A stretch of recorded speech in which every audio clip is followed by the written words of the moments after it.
Today we celebrate Saint Rita of Cascia, a well-known and well-loved saint.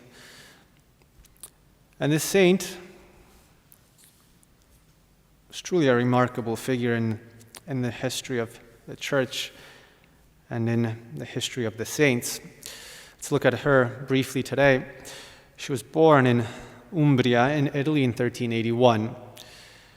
From an early age, she wanted to become a nun, a religious, to dedicate her life entirely to God, but her parents had other plans for her. They wanted her to marry, and so she did. She obeyed her parents' insistence, and she married at a young age.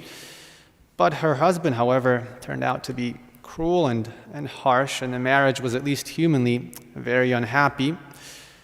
St. Rita's only consolation during these years was God and his sorrowful passion, uniting herself to his sufferings.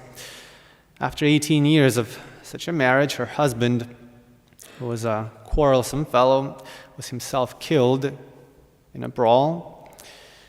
And Rita had two sons who wished to revenge their father's murder. So St. Rita, a pious woman, a holy mother, was fearing that her sons would lose their souls, would have revenge, would kill the killers of their father, and she was afraid of having them lose their souls for committing this sin. She tried to persuade them not to seek revenge, but to no avail. It appears that an uncle of theirs was actually egging them on and inciting them in their hatred. So St. Rita accordingly did what? She actually petitioned, prayed to God to take her sons rather than to see them commit the mortal sin of murder. And what happened? And God appears to have heard that prayer of this mother, this holy mother, and a year later the sons did both die of dysentery, reconciled to God, repentant of their hatred. Free from all earthly family ties, St. Rita in 1413 entered the Augustinian nuns of the nearby town of Cascia. And then she became famous for her austerity, devotion, prayer, charity, and for her patience in the midst of long-lasting illnesses.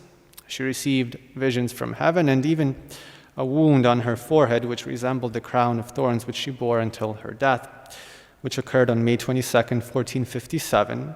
And instantly after her death, many miracles were reported, although her canonization took place only later, much later on May 24th, 1900. She was canonized by Pope Leo XIII. Now let's reflect, let's have a spiritual reflection on the life of St. Rita. We said before that a prominent feature of her life was the fact that she begged God to take her sons rather than to see them commit a single mortal sin. Note here that she didn't pray simply for the death of her children. That would be rather cruel. But she prayed to God to take her sons if keeping their lives on earth, they would offend God by mortal sin and lose their souls. She preferred to see them lose their lives rather than to offend God and lose their souls for all eternity. And to understand why St. Rita was able to pray like this, we have to understand what she understood about sin and what all the saints understood about sin, and that is that sin is the greatest of all evils. The Baltimore Catechism reminds us precisely of this. It says that sin is the greatest of evils because its effects last the longest and have the most terrible consequences. All the misfortunes of this world can last only for a time, and we escape them at death, whereas the evils caused by sin keep with us for all eternity and are only increased at death. And every time we turn to God asking for forgiveness, every time we go to confession, we have to detest sin precisely in this way as the greatest of all evils. And this is part of true contrition. True contrition, in fact, has 4 elements. Let's look at these 2 briefly today. Let's have a little catechetical reflection. True contrition for sin. Whenever we come to confession, our contrition to be true has to have 4 characteristics. It has to be interior, supernatural, universal, and supreme. Interior meaning what? And here we're looking at the Baltimore Catechism still. Our contrition has to be interior, meaning it has to come from the heart, not just from the lips. It has to be an act of the mind and of the will, not sentiments, but purpose of amendment. It has to be supernatural, that is motivated by reasons revealed by God.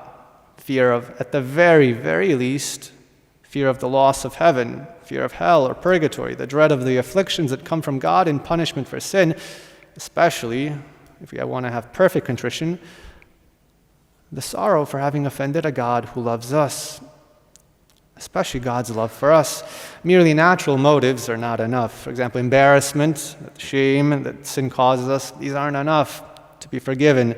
Other temporal consequences, if you commit a sin and then have legal consequences, legal implications, financial consequences, these aren't enough. Contrition based on these reasons for remorse alone is not enough. We have to have supernatural motives of contrition. Contrition has to be universal. That means we have to be sorry for every single mortal sin which we may have had the misfortune to commit. And it has to be supreme. And we go back to what we said in the beginning. Supreme contrition means that we hate sin above every other evil and are willing to endure any suffering rather than offend God in the future by sin. Why? Because all the misfortunes of this life can last only a time and we escape them at death, whereas the evils caused by sin keep with us for all eternity and are increased rather than decreased by death. One stupid mortal sin is enough to separate a soul from God for all eternity. No matter how holy you are, if God forbid you fall into mortal sin, that's enough to separate a soul from God for all eternity if you die unrepentant in that sin. One venial sin is enough, one single venial sin is enough to make us love God less for all eternity, to decrease our degree of glory in God for all eternity, to give God less glory for all eternity, to make God less loved for all eternity. There is therefore no greater evil than sin, and we have to be convinced of that. That's why we should detest it above every other evil. Praying St. Rita to give us this grace and to repeat with her and with all the saints. To repeat this slogan which made the saints saints, death rather than sin, death rather than to offend our good God. Praised be Jesus and Mary.